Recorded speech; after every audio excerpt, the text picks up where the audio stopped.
السلام علیکم ورحمۃ اللہ وبرکاتہ۔ الحمد للہ رب العالمین والصلاة والسلام علی رسولہ النبی الکریم محمد وعلی آلہ وصحبہ اجمعین۔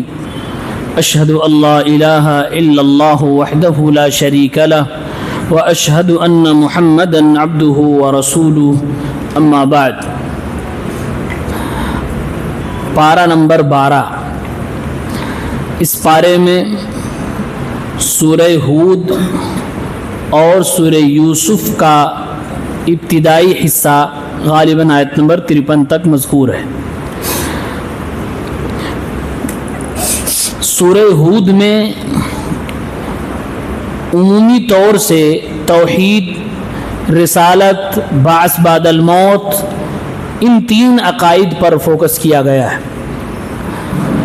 اور 12ویں پارے کی سب سے پہلی جو آیت ہے اس آیت کا پیغام ہی یہی ہے کہ انسان تمام معاملات میں اللہ تبارک و تعالیٰ پہ بھروسہ کرے، خصوصاً رزق کے معاملے میں اللہ تعالیٰ پر بھروسہ کرے اور اعتماد کرے۔ وما من دابۃ فی الارض الا علی اللہ رزقها، زمین میں جتنے بھی مخلوقات ہیں، چلنے پھرنے، رینگنے اڑنے والے، تمام مخلوقات کی رزق کی ذمہ داری اللہ وحدہ لا شریک نے اپنے اوپر لے رکھی ہے۔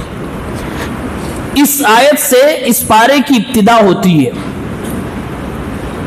میسج یہ دیا گیا کہ انسان کوشش کرے رزق حاصل کرنے کی، لیکن بھروسہ اللہ تبارک و تعالیٰ کی ذات پہ ہونا چاہیے۔ اسی طریقے سے اس سورت میں کئی نبیوں کے قصے اور واقعے بیان کیے گئے ہیں۔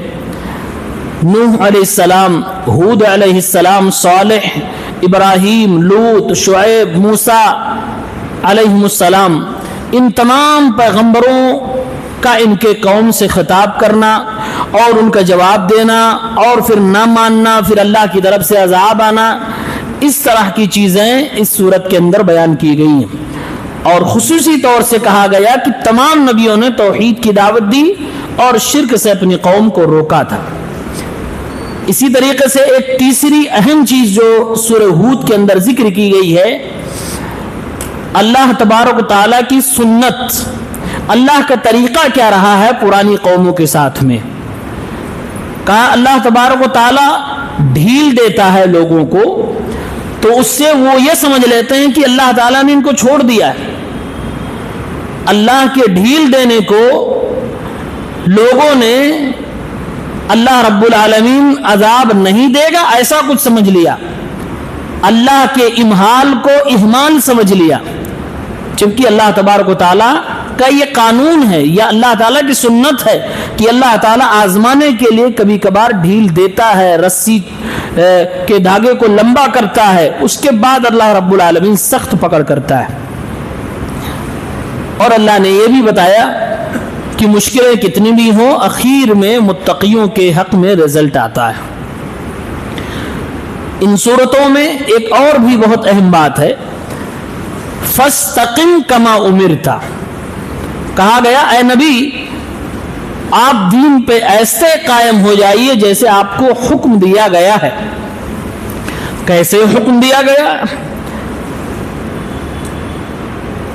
یہ آیت جب نازل ہوئی تو اللہ کے نبی صلی اللہ علیہ وسلم کو اس آیت کے نازل ہونے کے بعد بڑا خوف لگنے لگا۔ اللہ نے جیسے حکم دیا ہے ویسے قائم ہونا ہے۔ اسی طرح سے ایک آیت نازل ہوئی، اے ایمان والو ڈرو اللہ سے جیسے ڈرنے کا حق ہے۔ صحابہ ڈر گئے، کیسے ڈریں؟ اور کیا حق ہے اللہ سے ڈرنے کا؟ کیا ہم وہ کر پائیں گے؟ تو رب العالمین نے آیت اتاری فاتقوا اللہ مستطعتم، جتنا تمہاری استطاعت ہو اللہ تبارک و تعالیٰ سے ڈرو. یہ آیت کا ٹکڑا فاستقم کما امرت، اس کی وجہ سے اور اس پوری سورت کے مشتملات کی وجہ سے اللہ کے نبی صلی اللہ علیہ وسلم اور بعض صحابہ اسلاف سے بھی مروی ہے، کہتے تھے کہ مجھے سورہ ہود اور اس جیسی سورتوں نے بوڑھا کر ڈالا ہے.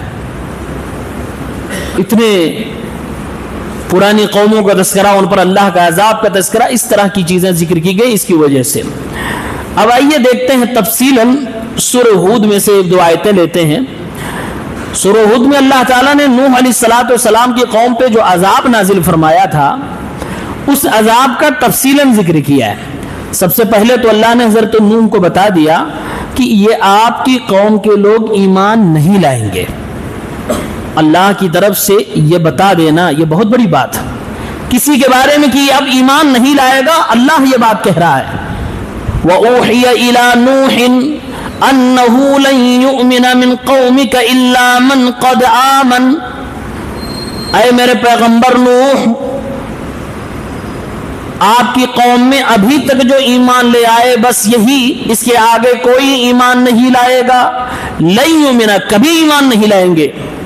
اللہ کی طرف سے جب کلیئر ہو گیا تب حضرت نوح علیہ السلام نے بد دعا کی.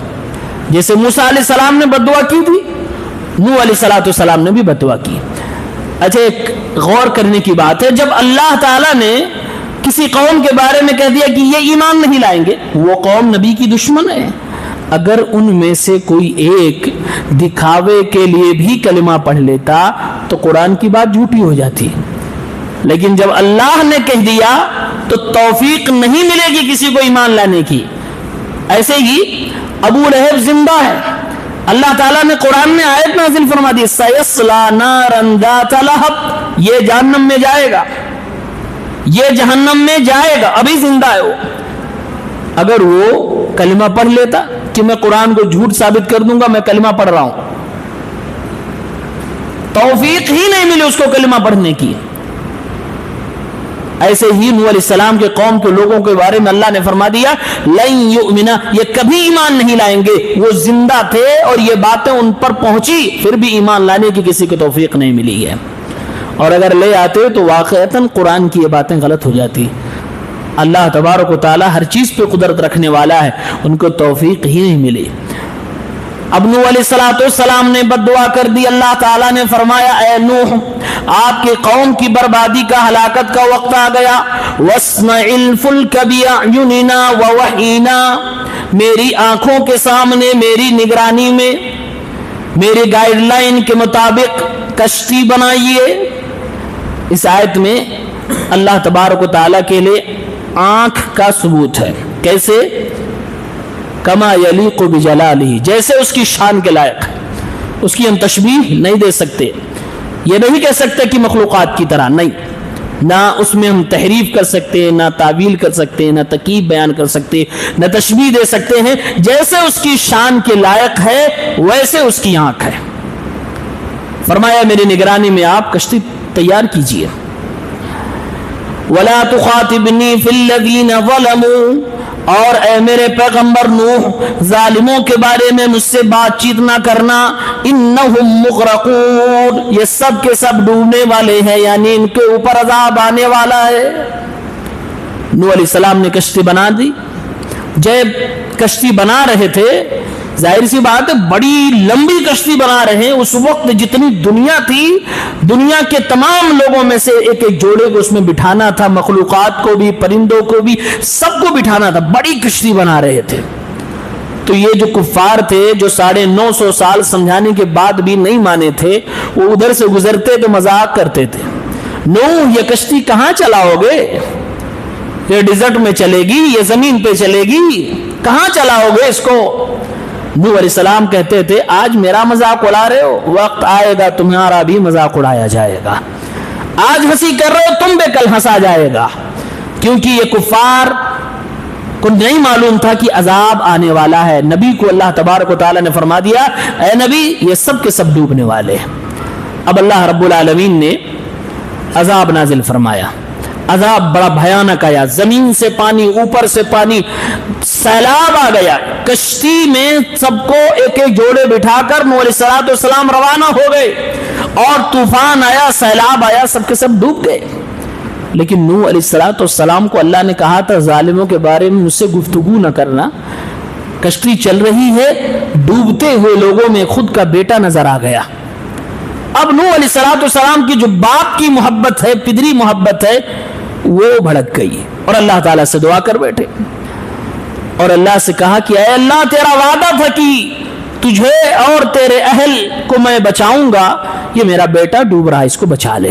اللہ تعالیٰ نے فرمایا قال یا نوح انہ لیس من اہلک، اے نوح، یہ جس کو تو اپنا بیٹا کہہ رہا ہے یہ تیرے اہل و عیال میں سے نہیں ہے، یعنی خون کا رشتہ تو ہو سکتا ہے لیکن تیرے دین پہ نہیں ہے، جب تیرے دین پہ نہیں تو پھر تیرے اہل میں سے نہیں۔ انہ عمل غیر صالح، اس کے اعمال اچھے نہیں، یہ کفار میں سے۔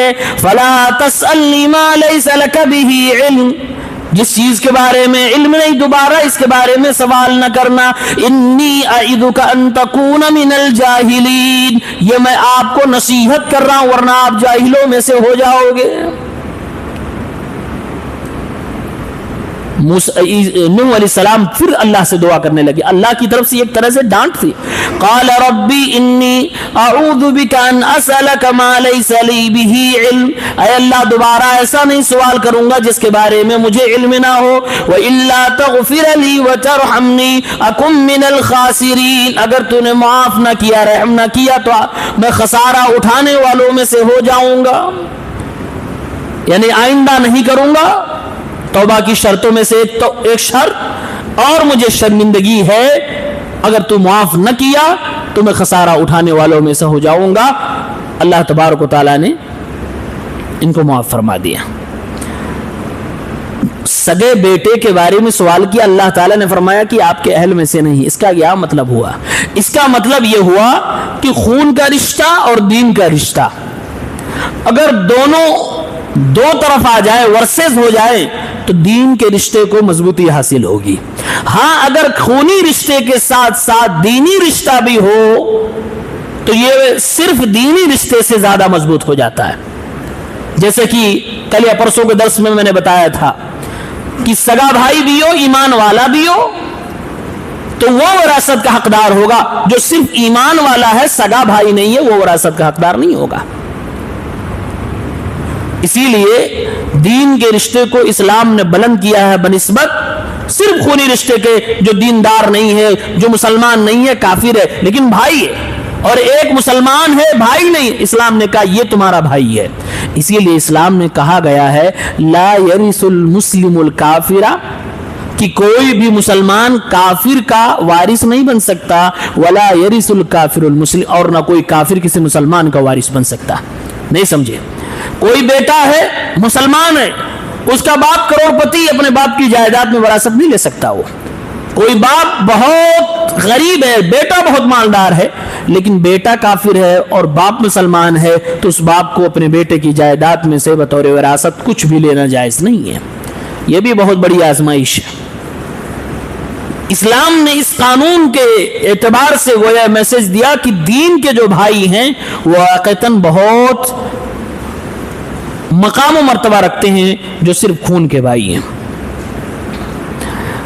اور دعا جو نوح علیہ السلام نے کی، اللہ کی طرف سے فٹکار ملی، ایک میسج یہ بھی ملا کہ جو جائز ہے صرف وہی دعا میں مانگ سکتے ہو، جو اللہ نے شریعت میں جائز کیا ہے وہی دعا میں صرف مانگ سکتے ہو۔ یہ بعض دفعہ آپ دیکھتے ہو گے ائمہ حضرات دعا کیا دیتے ہیں، اللہ آپ کی جائز تمناؤں کو پورا کرے۔ یہ جائز کیوں لگا دیتے ہیں؟ کیونکہ جانتے ہیں امام صاحب کی کتنی خرافاتیں لوگوں کے ذہن میں چل رہی ہے، کیا کیا دل میں لیے بیٹھے ہیں کہ میری یہ قبول ہو جائے، میری یہ قبول ہو جائے، میری یہ ہو جائے، میرا وہ ہو جائے۔ تو جو جائز ہے اسی کی آپ دعا مانگ سکتے ہیں۔ ناجائز چیزوں کو اگر آپ دعاؤں میں مانگیں گے تو اسی طرح سے پھٹکار ملے گی۔ سورہ ہود میں نے کہا کئی نبیوں کا تذکرہ ہے، حضرت شعیب علیہ السلام کی قوم کا ذرا تفصیل سے تذکرہ ہے۔ اس قوم میں شرک کی برائی تھی، ساتھ ساتھ میں بے ایمان قوم تھی یہ، اور بہت چالاک تھی، بالکل ایک نمبر کی دنیا دار قوم تھی، بزنس مین بھی، کاروبار بھی کرتی تھی۔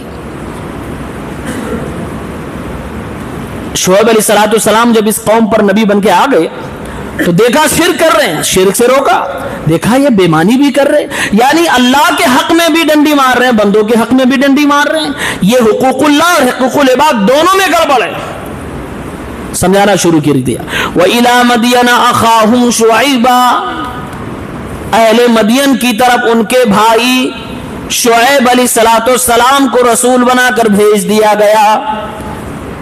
ان کے بھائی، کچھ بات سمجھ میں آئی؟ ایک نبی کو ان کی قوم کا بھائی کہا جا رہا ہے۔ ابھی میں راجستھان میں مدھیہ پردیش میں ایک جگہ پروگرام میں تقریر کے لیے گیا تو چند نوجوان آئے اور اپنی جماعت کے ہی ایک عالم کو برا بھلا کہنے لگے۔ ہم نے کہا وجہ؟ کہا رہے انہوں غیر مسلموں کو کہتے ہیں میرے پیارے بھائیوں، تقریر میں ایسا بولتے ہیں، میرے قومی بھائیوں، میرے قومی بھائیوں، تو غیر مسلم کو بھائی کہنا کہاں جائز ہے؟ غلط ہے، حرام ہے۔ ایک بڑے عالم کا نام لیا، ہم نے کہا قومی بھائیوں اگر کوئی کہہ رہا ہے تو اس میں حرج کیا ہے؟ غیر مسلم کو قومی بھائی کہنا حلال ہے۔ تو اگر ایسے کیسے؟ فلاں عالم نے کہا کہ جائز نہیں، حرام۔ ہم نے کہا آپ کو آدھی معلومات، یہی آیت ہم نے پڑھی، وَإِلَى مَدْيَنَ أَخَاهُمْ شعیبہ۔ ایسے اور نبیوں کی کہانی پڑھیے، اللہ تعالیٰ شروعات ہی ایسے کر رہا ہے، ان کی قوم کی طرف ان کے بھائی کو، شعیب کو رسول بنا کر بھیجا۔ ہم نے کہا اللہ تعالیٰ تو ان کو بھائی کہہ رہا ہے، تم کہہ رہو بھائی نہیں کہہ سکتے ہو؟ اللہ تعالیٰ قرآن میں بھائی کہہ رہا ہے، تم کہہ رہو نہیں کہہ سکتے ہو۔ کہا پھر سوچنے والی بات ہے۔ ہم نے کہا دیکھو دونوں میں فرق ہے، یہ اللہ جو فرما رہا ہے کہ شعیب اپنی قوم کے بھائی، یہ اسی قوم میں پیدا ہوئے تھے، اسی میں کوئی چچا کوئی دادا کچھ لگ رہا ہے، یعنی نسب کے بھائی تھے، دین کا بھائی نہیں کہا جا رہا ہے۔ مطلب یہ ہوا اگر آپ کہیں رہتے ہو اور آپ کا سگا بھائی کوئی کافر ہے تو اس کو بھائی نہیں کہو گے، بھائی کہہ سکتے ہو، وہ آپ کا خونی بھائی ہے۔ آپ جس ملک میں رہ رہے ہو اپنے ملک کے بھائیوں کو ملکی بھائی قومی بھائی نہیں کہہ سکتے، کہہ سکتے ہو، یہ آپ کا وطنی بھائی، ہاں دینی بھائی کہنا ناجائز۔ انما المؤمنون اخوہ، مومن بھائی ہوتا ہے، یہ دینی بھائی کی بات چل رہی ہے، یہ اگر آپ ان کو کہو گے تو غلط ہے۔ پھر بھی اس نے میری بات نہیں مانی۔ کیا بولا؟ بڑے عالم نے ایسا بتایا، وہ صحیح ہو سکتے، آپ لوگ تو چھوٹے عالم ہیں۔ ہم نے کہا جی کوئی بات نہیں، وما علینا الا البلاغ۔ ایسے اپنی جماعت میں بعض نوجوان ہیں، اللہ تعالیٰ ہمارے قوم کے جوانوں کو ہدایت دے۔ عجیب و غریب قسم کا مزاج بنا ہے، کیونکہ ان کے استاذ محترم جو ہیں بہت خطرناک۔ آج کے نوجوانوں کے استاذ جو پڑھے لکھے تھوڑے بہت ہیں، کون ہے پتہ ہے؟ علامہ گوگل، علامہ یوٹیوب، علامہ چیٹ جی پی ٹی، علامہ گوگل جیمنائی، یہ سب ان کے استاذ ہیں۔ ان کا مقابلہ ہم لوگ کہاں کر سکتے؟ اللہ ہدایت دے۔ حرام ہے ان سب سے علم لینا اور اسی پہ ڈیپینڈ رہنا، اور اپنے مسجد کے امام کو ہلکے میں لینا، یہ حرام ہے، حرام۔ فرمایا اللہ نے شعیب علیہ السلام کو ان کی قوم میں نبی بنا کر بھیج دیا گیا۔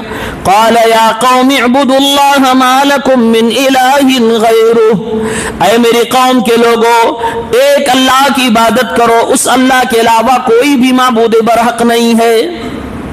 یہ تو شرک سے روکنے کی دعوت ہو گئی۔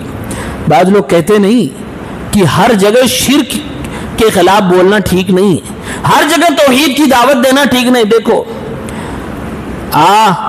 بے ایمانی چرم سیما پر اس قوم میں، لیکن دعوت کی شروعات توحید سے۔ اس لیے ہر وہ جماعت، ہر وہ گروہ، ہر وہ اسلامی سنگٹھن جس کی بنیاد توحید پر نہیں ہے وہ گمراہ جماعت ہے۔ یہ جملہ آپ یاد رکھو، اور یہ اصول و ضابطہ ہے۔ ہر وہ جماعت جو اپنے آپ کو اسلامی جماعت کہتی ہو، اسلامی سنگٹھن کہتی ہو، اگر اس کی بنیاد توحید پر نہیں، اس کی دعوت میں توحید نہیں اور اس کے ردود میں شرک پہ رد نہیں ہے تو وہ گمراہ جماعت ہے، اس میں کوئی شک کی بات نہیں۔ شعیب علیہ السلام نے کہا ہے قوم کے لوگوں ایک اللہ کی عبادت کرو، اس کے علاوہ کوئی معبود برحق نہیں۔ اب اس کے بعد پہلے اللہ کے حق کی بات ہو گئی، اب بندوں کے حق کی بات آ رہی ہے، اور 3 طریقے سے اپنی قوم کے لوگوں کو سمجھایا، کیونکہ اس میں بے ایمان کئی لیول کے تھے، کچھ چھوٹے بے ایمان، پھر اس سے بڑے بے ایمان، پھر پورا ڈاکو ٹائپ۔ تو 3 طریقے سے سمجھایا، فرمایا وَلَا تَنْقُصُ الْمِكْيَالَ وَالْمِيزَانَ، اے میری قوم کے لوگوں ناپنے اور تولنے میں، وزن کرنے میں کمی نہ کیا کرو۔ ایسا لگتا ہے یہ چھوٹے بے ایمانوں کو سمجھایا جا رہا ہے کہ یہ کھلے عام بے ایمانی نہیں کرے، بس ڈنڈی مار لیتے، یہ چھوٹا بے ایمان چھپا ہوا بے ایمان ہوتا ہے، یہ کھلے ہوئے آپ کو لوٹے گا نہیں، کہیں ڈاکہ نہیں ڈالے گا، کہیں یہ کیا کرے گا، جب وزن کرنے لگے گا اسی میں 10-20 گرام 50 گرام 150-100 گرام مار دیتا ہے۔ وَلَا تَنْقُصُ الْمِكْيَالَ وَالْمِيزَانَ إِنِّي أَرَاكُمْ بِخَيْرٍ، میں تو دیکھ رہا ہوں کہ تم لوگ اچھے خاصے مالدار ہو، پھر بھی حرکت کر رہے ہو۔ یہ ڈنڈی عام طور سے زیادہ جو مالدار ہوتا ہے وہ کرتا ہے، اور زیادہ جمع کرنے کے لیے۔ انی اراکم بخیر، میں دیکھ رہا ہوں کہ تمہاری حالت، تمہاری کنڈیشن اچھی ہے، پھر بھی تم کمی کر رہے ہو ناپنے میں۔ وانی اخاف علیکم عذاب یوم محیط، اور مجھے ڈر لگ رہا ہے اس دن کے عذاب سے جس میں سب کو گھیر لیا جائے گا، چاروں طرف سے گھیر لیے جاؤ گے، اللہ کی پکڑ سے نہیں بچ سکتے ہو، اللہ کے فرشتے پکڑنے کے لیے زنجیروں میں جکڑ کے اللہ کے سامنے تمہیں حاضر کر دیں گے۔ مجھے ڈر لگ رہا ہے آج اگر نہ سدھرے کل قیامت کے دن پکڑ لیے جاؤ گے۔ کیا بہترین تعلیم دے، یعنی جھجھوڑ رہے ہیں۔ ارے کوئی غریب قلاش بھوکا پیاسا جس کے بچے ہفتوں سے فاقہ کر رہے ہیں، وہ اگر ڈنڈی مارے تو تھوڑی سی بات سمجھ میں آتی ہے کہ اس نے اپنے گھر کے خرچے کو پورا کرنے کے لیے ایسا کیا، جبکہ یہ بھی حرام ہے، جبکہ یہ بھی ناجائز ہے، لیکن تم تو اچھے خاصے ہو، تمہارے پاس تو اچھا خاصا پہلے سے موجود ہے، پھر یہ بےمانی کیوں کر رہے ہو؟ پھر یہ 100 گرام 200 گرام کی بےمانی کر کے اپنے آپ کو گنہگاروں میں کو شامل کر رہے ہو۔ وَيَا قَوْمِ أَوْفُوا الْمِكْيَالَ وَالْمِيزَانَ بِالْقِسْطِ، اب دوسری بار، اور اے میری قوم کے لوگوں ناپنے اور تولنے میں انصاف سے پورا پورا دیا کرو۔ یہ ایسا لگ رہا ہے کہ تھوڑا نیکسٹ لیول کے جو تھے فراڈ جو کر جاتے تھے، جیسے کبھی کبھی ہوتا نا کہ وزن کرنے والا ترازو کے نیچے چمبک لگا دیا، ترازو کے نیچے 200-250 گرام کا چمبک لگا دیا، اب اسی میں سامان رکھ دیا تو 250 گرام تو آلریڈی وزن ہو گیا۔ یہ اس طرح کے لوگوں کو ایسا لگ رہا ہے، کہا جا رہا ہے کہ ناپنے اور تولنے کی چیزوں میں انصاف کیا کرو، برابر برابر دیا کرو۔ اب تیسرے جو بڑے قسم کے ڈاکو تھے ان سے کہا وَلَا تَبْخَسُوا النَّاسَ أَشْيَاءَهُمْ، لوگوں کے سامانوں میں ڈاکہ نہ ڈالا کرو، ان کو نہ لوٹا کرو، ان میں کمی نہ کیا کرو، اس کو ناجائز طریقے سے ضبط کرنے کی کوشش نہ کیا کرو۔ وَلَا تَعْثَوْا فِي الْأَرْضِ مُفْسِدِينَ، اور زمین میں فساد برپا کرتے ہوئے نہ گھما پھرا کرو۔ تعثوا، العفو عربی میں کہتے ہیں ایک آدمی ہے کہ ادھر سے نظام آباد سے حیدرآباد چلا گیا، چپ چاپ چلا گیا، یہاں پر فراڈ کام کیا، پھر جا کے حیدرآباد میں کیا، بیچ میں کچھ نہیں کیا، تو اس کو تعثوا نہیں بولتے، اس کو بولتے ہیں کہ یہاں فساد کیا وہاں فساد کیا۔ ایک ہوتا ہے اتنا بڑا فسادی ہے کہ یہاں بھی کرے گا گڑبڑ، جانا حیدرآباد راستے میں گڑبڑ کرتے جائے گا، جہاں سے گزرے گا تباہی مچاتے جائے گا اور لوگوں کو ٹھگتے ہوئے، لوگوں کو بےمانی کرتے ہوئے جائے گا۔ اس کو اللہ تعالیٰ نے فرمایا وَلَا تَعْثَوْا فِي الْأَرْضِ مُفْسِدِينَ، زمین میں فساد پھیلاتے ہوئے لوگوں کو ٹھگتے ہوئے نہ چلا کرو۔ جہاں جائیں وہیں ٹھگ رہے ہیں، چھوٹے بیواری کو بھی ٹھگا، بڑے کو بھی ٹھگا، چھوٹے کسٹمر کو بھی ٹھگا، ریٹیل والے کو بھی ٹھگا، جو تھوک ویلر ہے اس کو بھی ٹھگ رہا ہے، سب کو ٹھگ رہا ہے، اپنوں کو ٹھگ رہا ہے، غیروں کو ٹھگ رہا ہے، رشتہ دار کو، باپ کو ٹھگ لیا، اپنے سگے بہنوئی کو ٹھگ لیا۔ عجیب عجیب طریقے سے لوگ، اللہ فرما رہے ہیں کہ زمین میں اس طرح سے ٹھگی کرتے ہوئے نہ گھوما کرو، یہ فساد ہے، یہ فساد تم نہ برپا کرو۔ بقیت اللہ خیر لکم ان کنتم مؤمنین، حلال سے کمایا کرو، حلال پہ بھروسہ کیا کرو، اسی پہ اکتفا کیا کرو، اتنے میں زندگی گزارنے کی کوشش کیا کرو، یہی تمہارے لیے بہتر ہے اگر سچے مومن ہو۔ وما انا علیکم بحفیظ، اور میں اللہ کا پیغمبر شعیب ہمیشہ تمہاری نگرانی نہیں کر سکتا۔ جیسے کوئی سمجھاتا ہے نا، کوئی عالم علماء جب کسی کو سمجھاتے ہیں تو بات تو ٹھیک کرے مولانا صاحب، تو صرف مولانا صاحب سے معاملہ چھوڑ دیا جاتا ہے کہ ان کے سامنے وہ غلط کام نہیں کرنا، جب یہ نہیں ہوں گے تو کر سکتے ہیں۔ ایسا نہیں، اسی لیے شعیب علیہ السلام کہہ رہے ہیں کہ میں نگرانی نہیں کر پاؤں گا، نگرانی وہ کرے گا۔ ان اللہ کان علیکم رقیبا، نگرانی وہ کرے گا، اور وہ ہمیشہ کرتا ہے، اس کا کیمرہ کبھی بند ہی نہیں ہوتا ہے، وہ ہمیشہ کرتا ہے، نگرانی دیکھتا رہتا ہے۔ لہذا یہ مت سوچنا کہ شعیب کہیں دائیں بائیں ہٹ گئے، اب بےمانی کرنا پھر سے چالو کر دو، نہیں، اس اللہ کو ڈرو۔ ان کنتم مؤمنین، اگر تم نے اس کا کلمہ پڑھا ہے تو بےمانی کرنا چھوڑ دو۔ کتنی بہترین تعلیمات دی جا رہی ہیں، تین طریقے سے سمجھایا گیا۔ پہلے کہا گیا ناپ تول میں کمی نہ کرو، پھر کہا گیا بھر بھر کے دیا کرو انصاف سے، پھر کہا گیا لوگوں کے مال میں خرد بیرد نہ کرو، ادھر ادھر نہ کیا کرو، اس میں ٹھگی نہ کرو، فراڈ نہ کیا کرو، اور پھر کہا گیا لوٹ مار کرتے ہوئے زمین پہ فساد برپا نہ کرو۔ جتنے بےمانی کرنے والے کاروباری ہیں یہ زمین پہ فسادی ہیں، یہ فسادی ہیں، فساد برپا کر رہے ہیں۔ اللہ نے فرمایا جو حلال ہے، حلال پہ جینے کا طریقہ سیکھ لو، اگر تمہیں اور لگتا ہے تو اور محنت کرو، لیکن حلال سے کماؤ، حلال سے جتنا کمانا چاہو کما لو، کوئی روک ٹوک نہیں ہے۔ اصل میں قناعت کا جو لفظ شریعت میں مستعمل ہے، کہتے ہیں آدمی کو قناعت پسندی دکھانی چاہیے۔ قناعت پسندی کا یہ مطلب نہیں ہے کہ آپ تھوڑے خرچے میں نباہو، قناعت پسندی کا مطلب یہ ہے کہ آپ اپنی ضرورتوں کو، اپنی خواہشات کو حلال سے پورا کرو، بس حرام کی آمیزش نہ ہونے پائے۔ اگر آپ کی ضرورت لاکھ کی ہے اور آپ کے پاس حلال لاکھ ہے تو آپ پورا خرچ کر دو، یہ قناعت پسندی میں آئے گا، فضول خرچی میں نہیں آئے گا۔ قناعت پسندی یہ ہے کہ حلال سے اپنے خرچے پورے کیے جائیں، حرام کی آمیزش نہ ہونی چاہیے۔ اگر آپ 10 روپے کا خرچہ ہے اور آپ نے 10 ہی کمایا تو 10 آپ خرچ کیے، آپ نے 5 روپیہ اس میں حرام کا چوری کا ملا لیا، اس کو قناعت نہیں کہیں گے، جبکہ آدمی 10 روپیہ خرچ کر رہا ہے، اس کو قناعت نہیں کہیں گے۔ جیسے حرام کی آمیزش ہوگی سمجھو کہ آدمی قناعت کی دنیا سے باہر چلا گیا۔ یہ سورہ ہود ہے۔ اس کے بعد سورہ یوسف کی شروعات ہوتی ہے۔ سورہ یوسف قرآن کریم کی سب سے بیسٹ اسٹوری سورہ یوسف کے اندر مذکور ہے، اور وہ خود حضرت یوسف علیہ السلام کی کہانی، ان کا قصہ ہے۔ اللہ تبارک و تعالیٰ نے کہا احسن القصص، تمام قصوں میں سب سے بہترین اور حسین اور خوبصورت، سب سے بیسٹ اگر کوئی اسٹوری اور قصہ ہے تو یوسف علیہ السلام کا۔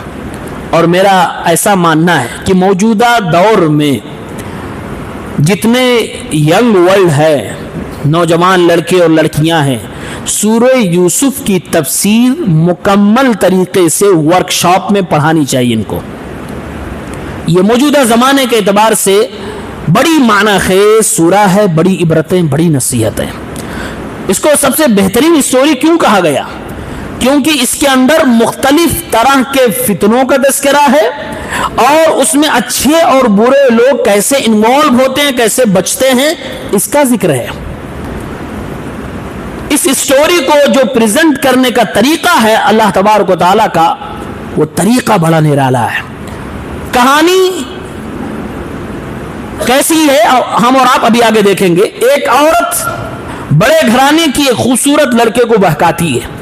کہانی ایسی ہے کہ اگر اللہ کے علاوہ شاید دنیا کا کوئی دوسرا آدمی غیر نبی اس کو بیان کرتا تو اس میں ولگریٹی آ جاتی، اس کے اندر بے حیائی اور بے شرمی آ جاتی، لیکن اللہ نے ایسے بیان کیا ہے کہ آپ اپنی ماں بہن بیٹیوں کے سامنے اس کو بیان کر سکتے ہو، کوئی ولگریٹی، کوئی بے حیائی، کوئی بے شرمی نہیں آ سکتی ہے۔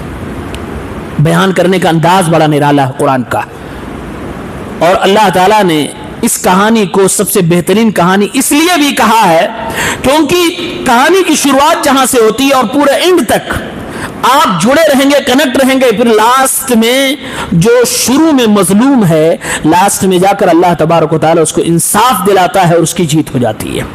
یعنی صبر کرنے والے انسان یوسف علیہ السلام شروع میں سب کچھ ستائے گئے. دیکھیے بھائیوں کے حسد کے شکار ہوئے, بھائیوں نے حسد کی وجہ سے کنویں میں ڈالا, کنویں میں سے نکالے گئے, بیچ دیا گیا, اور وہ بھی چند سکوں کے بدلے میں بادشاہ کے گھرانے میں پہنچ گئے. وہاں پر ان کو کسی عورت نے ان کے بڈورے ڈالے. اس کے بعد انہوں نے جب اپنی عزت و آبرو کی حفاظت کی, ان کو جیل میں ڈال دیا گیا. جیل میں گئے, وہاں دو قیدیوں کو انہوں نے سمجھایا, توحید کی دعوت دی, خواب کی تعبیر بتائی. اس کے بعد وہاں سے پھر بادشاہ کے پاس نکالے گئے. پھر اللہ تبارک و تعالیٰ نے ان کو وہاں کا وزیر خزانہ بنا دیا. پھر اس طریقے سے پھر واپس بھائیوں کے ان کے در پہ لا کھڑا کر دیا. پھر بھائیوں نے ان کے سامنے سوال کیے. پھر بنیامین کو ان کے ناپنے والے آلے کے ذریعے سے پکڑا گیا. پھر اس طریقے سے ان کا کپڑا ان کے باپ یعقوب علیہ السلام تک پہنچایا گیا. پھر یعقوب علیہ السلام کو بھی ان تک پہنچایا گیا. اور پھر اس طریقے سے وہ باپ اور بیٹے کے درمیان جو کسی کے حسد کی وجہ سے جدائی ہو گئی تھی, رب العالمین نے باپ اور بیٹے کو پھر سے ملا دیا اور مظلوم کو اللہ تعالیٰ نے انصاف دیا. یہ ترتیب, یہ سیکوینس آپ پڑھیں, یہ قرآن کریم ہے, یہ اللہ کے بیان کرنے کا انداز ہے. آئیے تھوڑا سا ہم اس پر دیکھتے ہیں آزمائشیں اس میں کس طریقے کی آئی ہیں. میں ایسے آپ کو اوورآل گنا دیتا ہوں. سب سے پہلے آزمائش آپ دیکھیں گے الابتلاء بالحسد. حسد کی وجہ سے اللہ کے ایک نیک پیغمبر کو حاسدین کے حسد کا شکار ہونا پڑا, اور وہ بھی خود کے اپنے تھے. انہوں نے حسد کیا اور حسد کی بنیاد پر لے جا کر کنویں میں ڈال دیا. دوسری آزمائش الابتلاء بالشہوہ. جب یہ جوان ہوئے تو کسی کے بلڈنگ میں پہنچ چکے تھے, محل میں پہنچ چکے تھے, کسی عورت نے ان کے اوپر ڈورے ڈالے. اس وقت عین جوانی کے وقت میں ان کو اپنی عزت و آبرو کی حفاظت کرنی پڑی. یہ بھی ایک آزمائش تھی. نمبر 3 الابتلاء بالسجن. اپنی عزت و آبرو کی حفاظت کے لیے جیل بھی جانا پڑا. یہ بھی ایک آزمائش تھی, اور جیل میں کب تک رہنا پڑے گا کچھ پتا نہیں تھا. وہ تو اللہ تعالیٰ کے دیے ہوئے ایک علم کی وجہ سے واپس نکال دیے گئے. اس کے بعد اب اللہ تبارک و تعالیٰ کی طرف سے ان کو انعام و اکرام ملتا ہے. پھر واپس یہ اپنے عہدے اور منصب پہ آتے ہیں اور اپنے نبی ہونے کا اپنے بھائیوں کو خبر دیتے ہیں کہ میں وہی یوسف ہوں جس کو تم لوگوں نے کنویں میں ڈالا تھا. آئیے دیکھتے ہیں. سب سے پہلے انہوں نے جب خواب دیکھا کہ 11 ستارے مجھے سجدہ کر رہے ہیں, اپنے باپ سے بتلایا. باپ نے کیا کہا؟ ایک ایک آیت میں ہمارے اور آپ کے لیے پیغام ہے. یا بنیا لا تقصص رؤیاک علی اخوتک فیکیدوا لک کیدا ان الشیطان للانسان عدو مبین. اے میرے پیارے بیٹے یوسف, اپنے اس خواب کو اپنے بھائیوں کو نہ بتانا ورنہ تیرے خلاف چال کرنے لگیں گے. شیطان انسان کا دشمن ہے. معلوم یہ ہوا کہ اپنا اچھا خواب اس آدمی کو نہیں بتانا چاہیے جس کے بارے میں پہلے سے پتا ہے یہ مجھ سے جلتا ہے, یا جس کی فطرت کے بارے میں آپ جانتے ہو کہ یہ مجھ سے جلتا ہے. اپنی اچھی چیزیں, اپنی پلاننگ, اپنا بزنس, اپنی کامیابی, اپنا سکسیس, اپنی پڑھائی نہ بتایا کرو. ایسا آدمی حسد کی آگ میں جلنے لگتا ہے, اور حسد کرنے والا کیا کرے گا کچھ پتا نہیں ہے. ایک اور بات معلوم ہوئی, اگر آپ کسی کے بارے میں جانتے ہیں کہ انسان بہت خراب ہے اور کسی کو اس کے شر سے بچانے کے لیے اس کے بارے میں بتلا رہے ہیں کہ اس آدمی سے بچ کے رہنا, تو یہ غیبت نہیں مانی جاتی ہے. اسپیشلی شادی کے مسئلے میں کسی آدمی نے آپ سے پوچھ لیا مجھے اپنی بیٹی یا بیٹے کی شادی فلاں جگہ کرنی ہے, آپ جانتے ہیں, تو ایسے موقع پر آپ سچائی بتلا دو, یہ غیبت نہیں مانی جائے گی. آپ سچائی بتلا دو, وہاں جھوٹ نہیں بولنا. جو اگر صحیح ہے تو صحیح بتلا دو, غلط ہے تو غلط بتلا دو, یہ جھوٹ نہیں مانا جائے گا. منع کر دیا کہ نہیں بتانا, کیوں؟ حسد کریں گے. اب ان لوگوں کو حسد تو ہوا, لیکن اس بنیاد پہ نہیں کہ خواب پتہ چل گیا, اس بنیاد پر کہ ان لوگوں نے خود دیکھا کہ ہمارے والد محترم یعقوب سارے بھائیوں میں یوسف کو زیادہ محبت کرتے ہیں. اس کے بنیاد پہ ان کو حسد ہو گیا. اذ قالوا ليوسف واخوه احب الى ابينا منا ونحن عصبة ان ابانا لفي ضلال مبين. کہنے لگے یوسف اور ان کا بھائی بنیامین, یہ دونوں سگے ایک ماں اور ایک باپ کے بیٹے ہیں, کہا یہ دونوں اپنے باپ کی نگاہ میں بہت زیادہ عزیز ہیں، والد محترم ان کو زیادہ پیار کرتے ہیں، جبکہ ہم پوری ایک گروہ ہے، جماعت ہے، ہم سے اتنا پیار نہیں کرتے۔ واقعتاً اس میں ہمارے باپ کی غلطی ہے، اور یہ چھوٹی غلطی نہیں، میرا باپ تو سخت گمراہی میں پڑا ہوا، واضح گمراہی میں پڑا ہوا ہے۔ بیٹوں نے باپ کے اوپر فتویٰ لگا دیا کہ باپ میرا گمراہ ہو چکا ہے، کیونکہ وہ باقی بیٹوں کو چھوڑ کر دو کو زیادہ محبت کر رہا ہے۔ اچھا سوال یہ ہے، واقعتاً اولاد کے درمیان انصاف کرنا چاہیے، اسلام بھی کہتا ہے انصاف کرنا چاہیے، لیکن ایک پیغمبر یعقوب علیہ السلام دو سے زیادہ محبت کر رہے ہیں، بقیہ سے اتنی محبت نہیں ہے، تو کیا ان کی غلطی تھی؟ انصاف کی بات تو اللہ کے نبی بھی فرماتے ہیں، اللہ سے ڈرو وَعْدِلُوا بَيْنَ أَوْلَادِكُمْ، اپنے اولاد کے درمیان انصاف کرو۔ تو کیا یہ غلط تھا؟ آپ کی 4 بیٹے ہیں، 2 بیٹیاں ہیں، آپ کسی ایک بیٹی سے زیادہ محبت کر رہے ہو، کسی ایک بیٹے سے زیادہ آپ کا لگاؤ ہے، کیا یہ غلطی ہے؟ نہیں، یہ غلطی نہیں ہے۔ کیوں؟ دل کے معاملے میں انسان کا کنٹرول نہیں ہوتا، لہذا اس میں کوئی گرفت نہیں کی جاتی ہے۔ آپ کا لگاؤ، آپ کی محبت کس بچے سے زیادہ ہے، اللہ تعالیٰ اس پہ گرفت نہیں کرے گا۔ بالکل ایسے ہی جیسے نبی کریم کی 11 بیویاں تھیں، لیکن سب سے زیادہ آپ محبت حضرت عائشہ سے کرتے تھے، جبکہ وہاں بھی انصاف کرنے کی بات کہی گئی ہے۔ اس میں کوئی غلط نہیں تھا، کیونکہ یہ دل کا معاملہ تھا، اور دل میں کس کی محبت آ کر بیٹھے گی یہ سامنے والے کے کیریکٹر، کردار، اس کے چہرے اور اس کے پورے ہاؤ بھاؤ سے پورے اوپر ڈیپینڈ کرتا ہے، لہٰذا اس میں اللہ تعالیٰ کی طرف سے گرفت نہیں ہوتی ہے۔ گرفت کس پہ ہوتی ہے؟ جب آپ لینے دینے کی باری آتی ہے اور آپ جس کو زیادہ محبت کر رہے ہو، جو آپ کو زیادہ اچھا لگ رہا ہے، تہذیب والا لگ رہا ہے، اس کو زیادہ دیتے ہو اور دوسرے کو کم دیتے ہو، تب یہاں گرفت ہوتی ہے۔ دینے لینے میں جب کمی کرتے ہیں، وہاں انصاف نہیں کرتے ہیں، گرفت ہوتی ہے۔ یہی معاملہ بیویوں کے معاملے میں بھی ہے، لہذا یہاں یعقوب علیہ السلام نے کوئی غلطی نہیں کی۔ اب ان لوگوں نے ایک ایسی غلطی جو غلطی تھی ہی نہیں، اس کو غلطی مان لیا اور اپنے باپ کے اوپر فتویٰ ٹھوک دیا۔ ضلال مبین، بہت بڑا گمراہ ہے۔ آج لوگ کہتے ہیں نا میرا باپ سٹھیا گیا ہے، پاگل ہو گیا ہے، وہ لٹا رہا ہے۔ دیکھو، اپنے باپ کے اوپر فتویٰ لگانا، وہ بھی مال و دولت کے لیے، بڑی بدترین بدخلقی ہے، بد اخلاقی ہے۔ یہ کن لوگوں کا کام ہے؟ یہ ان لوگوں کا کام ہے جو یوسف علیہ السلام کو کنویں میں ڈالنے والے ہیں۔ باپ کے اوپر فتویٰ لگانا دور کی بات ہے، باپ کے تعلق سے ایسی بات بھی نہیں بولنا چاہیے کہ جس سے باپ کو تکلیف ہو جائے۔ آگے دیکھیے، قال انی لیحزننی ان تذهبوا به واخاف ان یاکلہ الذئب وانتم عنہ غافلون۔ بھائیوں نے چال چلی اور کہا کہ اس یوسف کو اپنے ساتھ لے کر چلو اور اس کو مار ڈالو، لے چلو اس کو یہاں سے غائب کر دو، تاکہ ایسا ہو کہ باپ ہم سے محبت کرنے لگے۔ یہ پوری چال چلی اور باپ کے سامنے کہا ہم کل بکریاں چرانے جا رہے ہیں، ہمارے ساتھ یوسف کو بھیج دیجئے، ہم یوسف کی حفاظت کریں گے۔ باپ نے یعقوب علیہ السلام نے کہا مجھے غم ہو رہا، مجھے ٹینشن ہو رہا ہے کہ تم یوسف کو اپنے ساتھ لے جانا چاہ رہے ہو، اور مجھے ڈر اس بات کا ہے کہ کہیں ایسا نہ ہو کہ تم لوگ غافل ہو جاؤ اور یوسف کو کوئی بھیڑیا کھا لے۔ یعنی کچھ ایسی ڈیمانڈ بھی باپ کے سامنے نہیں رکھنا چاہیے جس سے باپ کو خوف ہو، باپ کو ڈر ہو، باپ کو غم ہو۔ یعقوب علیہ السلام ان بیٹوں کی فرمائش پر اپنے غم کا اظہار کر رہے ہیں، گویا کہ بیٹوں نے ایسی فرمائش کر دی جو نہیں کرنی تھی، انہوں نے اپنی بات رکھ دی۔ بیٹوں کو ایسی فرمائش بھی نہیں کرنی چاہیے کہ میرے باپ کو غم ہو، ٹینشن ہو، درد ہو۔ لے گئے، مکاری کر کے لے گئے، اس کے بعد لے جا کر ان کو کنویں میں ڈال دیا۔ اب تو معاملہ تمام کر دیا، انہوں لگا کہ ہم نے تو معاملہ ختم کر دیا۔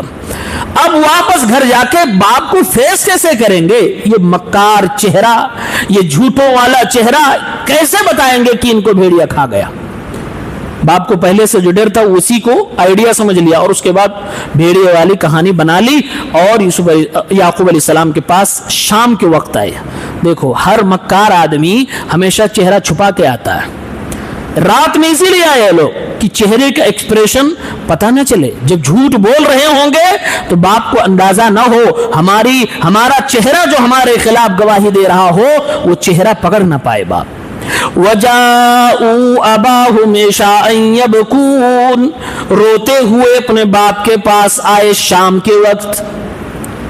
ہر رونے والا آدمی سچا نہیں ہوتا, ہر ماتم کرنے والا آدمی سچا نہیں ہوتا. یہ آیت بتلا رہی ہے کہ ماتم وہی کرتے ہیں جو عام طور سے قاتل ہوا کرتے ہیں. انہوں نے قتل کیا, وہی روتے ہوئے چلے آئے. تو روتا کون ہے؟ مرڈر کرنے کے بعد اپنے آپ کو بچانے کے لیے وہی روتا ہے.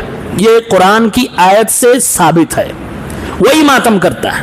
آئے قالوا یا ابانا. اب دیکھو سارا کہانی تو پوری جھوٹی ہے. ایک جھوٹ کو چھپانے کے لیے کتنا جھوٹ یہ لوگ بول رہے ہیں آپ گنتے جاؤ. قالوا یا ابانا انا ذهبنا نستبق. اے ابا جان ہم لوگ گئے مسابقہ کرنے کے لیے, آپس میں ایک دوسرے سے دوڑ لگانے کے لیے, کھیلنے کے لیے. پہلا جھوٹ, یہ سب جھوٹ ہے. وَتَرَكْنَا يُوسُفَ عِنْدَ مَتَاعِنَا, اور یوسف کو اپنے سامان کے پاس چھوڑ دیا. دوسرا جھوٹ. فَأَكَلَهُ الذِّئْبُ, سب سے بڑا جھوٹ, اسے بھیڑیا کھا گیا.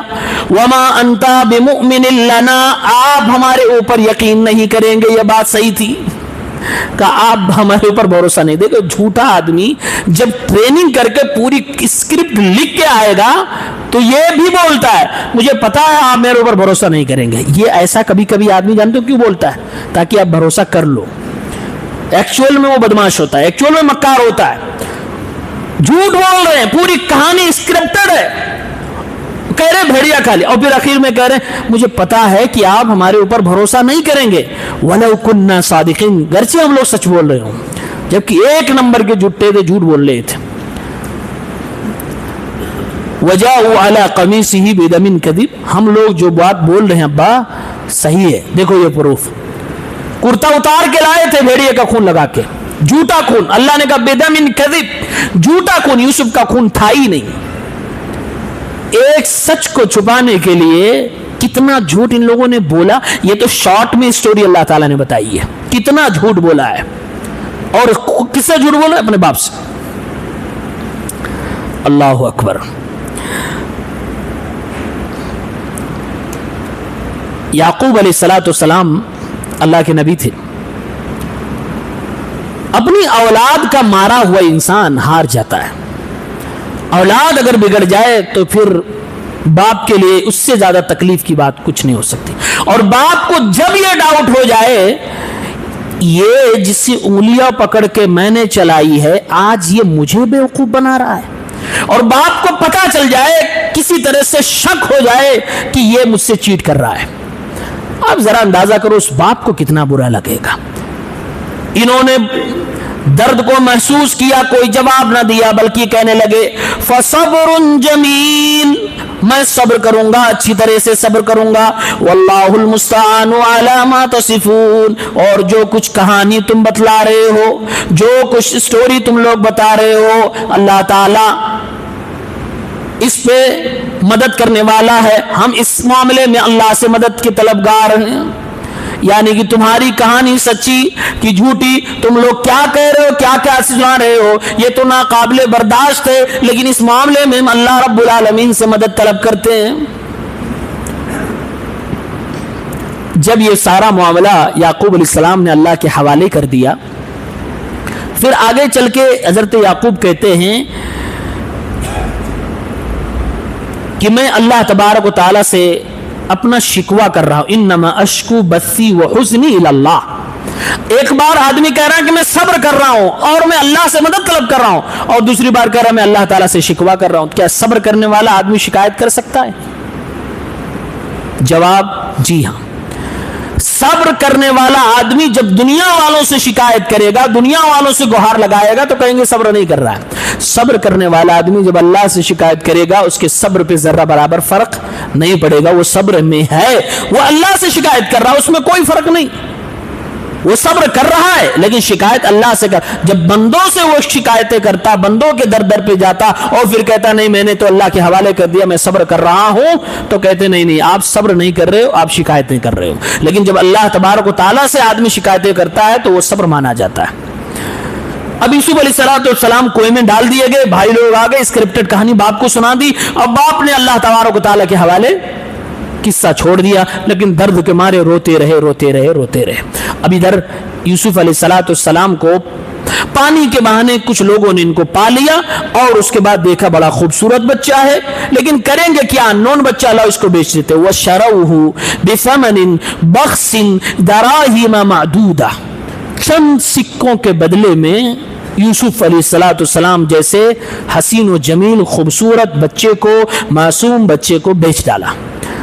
اس زمانے کے لوگ بھی کتنے عجیب و غریب تھے. جب غلامی کا دور تھا انسان بکتے تھے. اسلام اتنی بڑی نعمت ہے کہ بکتے ہوئے انسانوں کی قیمت لگا دی اور کہا انسانوں کو آزادی دلانا یہ اسلام کے مقاصد میں سے ایک بڑا مقصد ہے. انسانوں کو بیچا جا رہا تھا پہلے زمانے میں, بیچ دیا. آپ ذرا اندازہ کریں, ابن قیم رحمت اللہ علیہ لکھتے ہیں کہ یہی یوسف جن کے بھائیوں نے باپ سے دور کیا, حسد میں کنویں میں ڈالا اور لوگوں نے نکال کر چند سکوں کے بدلے میں ان کو بیچ دیا, ایک دن اللہ تعالیٰ نے ایسا کھیل پلٹا کہ یہ یوسف خزانے کے مالک ہیں, بانٹ رہے ہیں, وہی کنویں میں ڈالنے والے اور وہی چند سکوں میں بیچنے والے سامنے اپنے کٹورے لیے کھڑے ہیں کہ کچھ اناج دے دو کھانے کے لیے. اللہ جو چاہے وہی ہوگا, اللہ جسے بلند کرنا چاہے اس کو کوئی گرا نہیں سکتا ہے. آپ ذرا دیکھیے اس واقعے میں. اس کے بعد یہ بلڈنگ میں پہنچ گئے اور وہاں ایک عورت اور بادشاہ دونوں نے خرید لیا. بادشاہ نے ایک بات کہی اور بہت پیاری بات کہی, اکرمی مثواہ عسیٰ ان ینفعنا او نتخذہ ولدا, اس بچے کو رکھو, اس کو عزت سے احترام سے رکھو, ہو سکتا ہے یہ ہمیں فائدہ پہنچائے یا پھر اس کو ہم اپنا بیٹا بنا لیں گے. اس آدمی نے جو بات کہی تھی بہت پیاری بات کہی تھی. عبداللہ بن مسعود رضی اللہ عنہ فرماتے ہیں کہ ہسٹری میں 3 لوگوں نے انتہائی عقل مندی دانش مندی کی گفتگو کی ہے, ان میں سے ایک یہ بندہ ہے عزیز مصر جو کہہ رہا ہے کہ اس بچے کو عزت سے رکھو, ہو سکتا ہے وہ فائدہ دے یا پھر اس کو ہم اپنا بیٹا بنا لیں گے. ایک یہ بندہ, دوسرا وہ شعیب علیہ السلام کی بیٹیاں جنہوں نے کہا تھا یا ابتی, اے ابا جان, استاجرہ ان خیر من استاجرت القوی الامین, کہ سب سے قوی الامین سب سے بہترین وہ انسان ہوتا ہے اجرت پہ رکھنے کے لائق جو طاقتور اور امانت دار ہو. یہ بندہ جس نے مدد کی اس کو آپ اجرت پہ اپنے یہاں نوکری پہ رکھ لیجئے. کہا ان بچیوں نے بھی بڑی عقل مندی اور دانش مندی کی بات کہی تھی. اور تیسری بات وہ جو حضرت ابو بکر نے کی تھی, اپنے دنیا سے جانے سے پہلے عمر رضی اللہ تعالیٰ عنہ کو خلیفہ بنا دیا تھا. یہ عبداللہ بن مسعود رضی اللہ تعالیٰ عنہ کا اثر ہے. اب حضرت یوسف علیہ السلام کی دوسری آزمائش شروع ہو گئی. کیا؟ شہوت کی آزمائش. اب اس عورت نے حضرت یوسف علیہ السلام کی خوبصورتی دیکھ کر اپنے آپ کو کنٹرول نہ کیا اور ان کے اوپر فریفتہ ہو گئی. وراودته التي هو في بيتها عن نفسه. آپ تعبیر دیکھو, اللہ نے فرمایا یوسف علیہ السلام پر ڈورے ڈالے, اس نے جس کے گھر میں وہ تھے نام لیا, اس نے جس کے گھر میں وہ تھے. یہ قرآن کا انداز بیان ہے کہ ولگریٹی نہ آنے پائے. اس نے جس کے گھر میں وہ تھے انہوں نے ان کو بہکایا. وغلقت الابواب وقالت ہیت لک, گھر کے سارے دروازے بند کر دیے اور دعوت گناہ دیا. قال معاذ اللہ انہ ربی احسن مثواہ. حضرت یوسف نے فرمایا اللہ کی پناہ, اللہ کی پناہ, اللہ بچائے. آپ جس کی بیوی ہو وہ تو میرا مالک ہے, اس نے مجھے بہترین طریقے سے رکھا ہے. انہ لا یفلح الظالمون. ظلم کرنے والے لوگ, نا انصافی کرنے والے لوگ, خطا کرنے والے لوگ, گناہ کرنے والے لوگ, بے وفائی کرنے والے لوگ, اپنے مالک سے غداری کرنے والے لوگ کبھی کامیاب نہیں ہوتے. اس طرح کہہ کر دروازے کی طرف بھاگے اپنی عزت و آبرو کی حفاظت کرنے کے لیے. دروازے کی طرف بھاگے، پیچھے عورت بھی دوڑتی ہوئی گئی. اب دروازہ آخری والا جیسے کھلا، سامنے اس کا شوہر کھڑا تھا. عورت آن دی اسپوٹ کیسے یو ٹرن لیتی ہے آپ یہاں دیکھیے. اتنا تیز کسی کا نہ بیانیہ بدلے گا اور نہ کسی کے ایکسپریشن بدلے گا، جس طریقے سے اس عورت کا ایکسپریشن بدلا. وَاسْتَبَقَ الْبَابَ وَقَدَّتْ قَمِيصَهُ مِن دُبُرٍ، دوڑتے ہوئے پیچھے سے یوسف علیہ السلام کی قمیص کو پکڑا اور پھاڑ دیا. وَأَلْفَيَا سَيِّدَهَا لَدَى الْبَابِ، دروازے کے پاس اس نے اپنے مالک کو، یوسف علیہ السلام نے اپنے مالک کو پکڑ لیا. وہ وہیں پہ مل گیا، دروازہ کھلا، دوڑتے ہوئے مل گیا. قالت، تو ترنت اپنا بیانیہ بدل، پورا ایکسپریشن بدل. ابھی دیکھیے معاملہ کیا تھا، پیچھے دوڑا رہی تھی، جیسے اپنے شوہر کو دیکھا فوراً بدل گئے. قالت ما جزاء من اراد باهلك سوءا، اے میرے سرتاج میرے شوہر بتائیے اس آدمی کو اس سے کم کیا دنڈ ملنا چاہیے جو آپ کی بیوی کے ساتھ برا ارادہ رکھتا ہو. اس نے نہیں کہا کہ برا کام کیا ہے، کہا برا ارادہ رکھتا. کیوں جانتے ہیں؟ اپنی بھی عزت اس کو بچانی تھی. اگر کہہ دیتی